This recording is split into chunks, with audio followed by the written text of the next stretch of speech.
IVF ఒక అధునాతన సంతానోత్పత్తి చికిత్స. అనేక దంపతులకు తల్లిదండ్రులు కావాలనే వారి కలను నెరవేర్చుకోవడానికి సహాయపడుతుంది. అక్రమ కట్టడాల కూల్చివేతలపై మాటల తూటాలు పేలుతున్నాయి. కేటీఆర్, హరీష్ రావు, కవిత ఫామ్ హౌస్ కూల్చడానికి రేవంత్ ఎందుకు భయపడుతున్నారని ప్రశ్నించారు బీజేపీ నేతలు. అయితే చెరువును కబ్జా చేసి కట్టిన కట్టడాలను కూలుస్తున్నామంటూ కౌంటర్ ఇచ్చారు డిప్యూటీ సీఎం భట్టి. చెరువుల పరిరక్షణకు అందరూ కలిసి రావాలన్నారు మంత్రి పొన్నం. జోన్ కూడా కాదు, నేరుగా లేక్స్లో కట్టినటువంటి వాటిపైనే ముందుగా చర్యలు తీసుకుంటున్నారు. దీనికి ప్రజలందరూ కూడా సహకరించాలని కోరుతా ఉన్నారు. 2014 నుంచి రాష్ట్ర విభజన జరిగిన దగ్గర నుంచి 2023-24 అంటే కాంగ్రెస్ ప్రభుత్వం ఇంధన రాజ్యం వచ్చేంతవరకు ఈ 10 ఏళ్లలో హైదరాబాద్ నగరానికి సంబంధించిన లేక్స్ అన్ని ఎన్ని ఆక్రమణకు గురయ్యాయి నగరాన్ని లేకుండా అనేది year wise remote sensing satellite pictures తీయమని చెప్పాను. వాటన్నిటిని తీసి అధికారికంగా వారికి అందిస్తున్నాం. వాటన్నిటిని ప్రజల ముందు కూడా పెడతాం.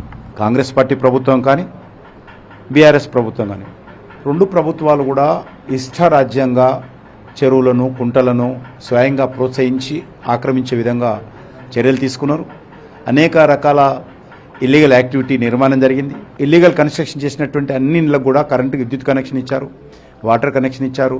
ప్రభుత్వమైన పరమైనటువంటి ఒక సమగ్రమైనటువంటి కార్యాచరణ ప్రణాళిక ఉండాలి. ప్రభుత్వాలు మారినంత మాత్రాన ఇల్లీగల్ కన్స్ట్రక్షన్ పెరగకూడదు.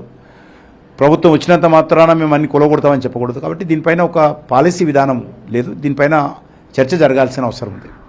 జొన్వాడ ఫామ్ హౌస్ ఎందుకు కూలగొడతలేవు? నువ్వు రాండ్రి కూలగొట్టుర్రి అని పిలుస్తాడు. పొంగులేటి అంటాడు, నా ఇల్లును కూలగొట్టుర్రి రాండ్రి అని అడుగుతాడు. ఈ దొంగ డ్రామాలు ఎందుకు? హరీష్ రావు గారికి 111లో ఆస్తులు లేవా? కవిత గారికి లేవా? కేటీఆర్ గారికి లేవా? ఒక పొంగులేటులకు, గుత్తలకు, వివేకులకే ఉన్నాయా?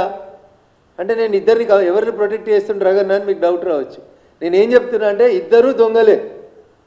కేటీఆర్ తిట్టినట్టు చేస్తాడు, రేవంత్ రెడ్డి కాపాడినట్టు చేస్తాడు. జంట నగరాలతో పాటుగా తెలంగాణ రాష్ట్ర వ్యాప్తంగా ఎక్కడైతే చెరువులు ఆక్రమణకు గురైనాయనే సమాచారం ఆ స్థానిక ప్రజలకు తెలిస్తే చాలు, దాన్ని ప్రభుత్వం దృష్టికి తీసుకురండి.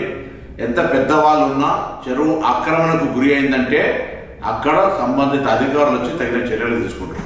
ప్రభుత్వం ఎవరి మీద కక్షపూరితంగా లేదా వ్యక్తిగతంగా ఉద్దేశపూర్వకంగా ఇందులో వ్యక్తుల మీద, పార్టీల మీద జరుపుతున్నటువంటి పోరాటం